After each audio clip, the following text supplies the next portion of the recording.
to Green Thumb Thursday, and he's so good at his job, Justin ROHNER. Look how pretty it looks here. We're talking about spring, and it's in full bloom. He is with Agriscaping Technologies. It's always so good to have you here. Oh, it's good to be here. Yeah, let's talk about spring. Everything is in bloom, a little too much in some places, because then it means all the bees are going to be coming around. That's right. But that's a good thing, because it means that the seasons are changing, and look how beautiful it is. You've done an outstanding job, so tell us about some of the best spring flowers that we can see that you have on display here. Well, this is the love it or lose it moment. You know, we got to really look at these flowers that we got growing in our garden. All of these came from my yard, and I got a little carried away. I just kept going and going and just kept wanting to pick and share. Yeah. So we want to look at the flowers that we want to keep and want to look at the ones that need to start being dyed back, and we need to start picking them. So there's some definite things that we need to look at in the garden. The first thing is actually your brassica family. You know what that is, right? Is that the broccoli, kale, very good. Broccoli, kale. See? Exactly. Diva's been doing her homework. This is good. We're learning. We're learning.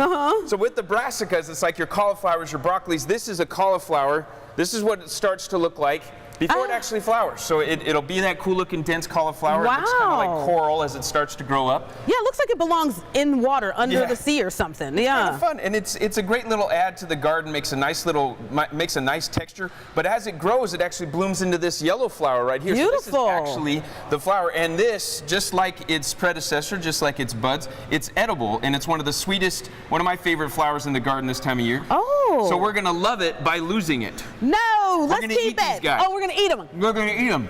And they're some of the sweetest little flowers. Isn't it fun? So these things are wonderful. They don't taste as good at this stage, but when they get to the bloom, they're just amazing. It does. It tastes like sweet cauliflower. Sweet cauliflower. You want to kind of, don't touch it during this stage. It's going to taste super bitter. But when it blooms again, back to the sweetness. Wow. So, nice to know. Yeah, and in that same family, we got a lot of the cruciferous stuff. So they call them cruciferous plants. You kind of see these ones have kind of a cross shape on them. Yeah. That's about with all these guys. All also very sweet. This is actually arugula. So these are some arugula flowers. And they bring in the bees, and they help pollinate a lot of your fruit flowers, which are blooming. It's like these are some cuttings from some of our plum trees that we've got, and the beautiful flowers. You don't want to necessarily cut them off, so we want to love them so much that we want to keep them protected, because they're going to turn into our fruit later on. Oh, smart. And then do you have to treat them a little different than you do like a regular fruit tree in this stage?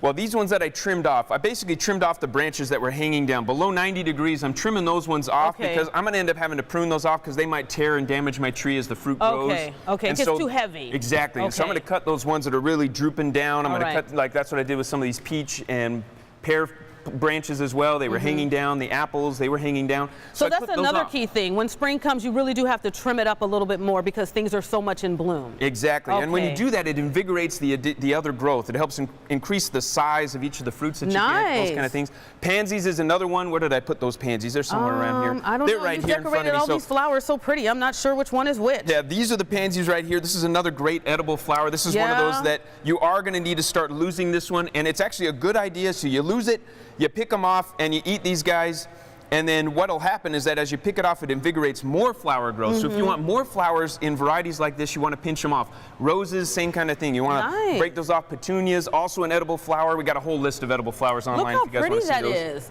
I mean, you can eat it, but at the same time, it's just gorgeous. You might not want to eat it, but if you like to, you can go ahead and try and eat it. Exactly. It's called the sugar daddy. This is the sugar daddy, and it really is. It's a good, sweet, wonderful flower. We love that one. Let's talk about the variations in kale, because this is fantastic. Because a lot of times when you think of kale, you just think of the green kale, but it comes in so many different colors. And you said you like to make kale chips out of those. Yeah, these are my favorite varieties. They call them a flowering kale, but in reality, it's a beautiful kale plant that also is very edible. They have a very dense texture, which means that they cook up really well. They hold their form, and that's why we love to make kale chips out of these two varieties. We got a red empress and we got a celestial white. These things are wonderful, wonderful flowers to add to the garden. These ones, if you're planting them now, they need to be in a good shady spot. They're not going to last in the heat of the sun. When they get in the heat of the sun, they start blossoming just like that one's starting to do. You can see the center starting to come out. And it'll look similar to what that cauliflower did, and then bloom into a wonderful, pretty flower. Now, are these different flavors because the different colors add a different taste to them when you do cook them? Well, when you cook these down, they pretty much, kale is kale, but these ones hold good texture. I mean, they can actually hold up to a little bit of dip, where most kale chips, they just waste away, you know, they just break apart. So these ones hold a little bit more structure, and that's why we love to have them. And this one right here had a really unique name to it. And I don't know how you remember all these names, so what were you calling this one again? Well, that one's actually a Hong Kong orchid. But then this one right here, that's a bromeliad, this nice pink one. This one definitely works indoors, works really good in the shade, and it has this pink texture to it for actually a very long time before it actually starts blooming. Yeah, the little lavender buds. I mean, for months and months, it's got this pink, beautiful flower part, and then it's got these lavender little buds that come out from the center. And speaking of lavender, right next to it is the actual lavender. I know, smells wonderful too. Oh, they all smell awesome. So if someone is just getting started, where would you tell them to begin at? Because this looks a little overwhelming because it's so much. So if you were just trying to get a little bit to get that garden started, where would you start? With maybe the pansies or? Pansies are good ones. This time of year, I go with more on the marigold side. Those are great ones to start in the garden. If you got a little shadier spot, some of these dianthus, also a really good one to get started with.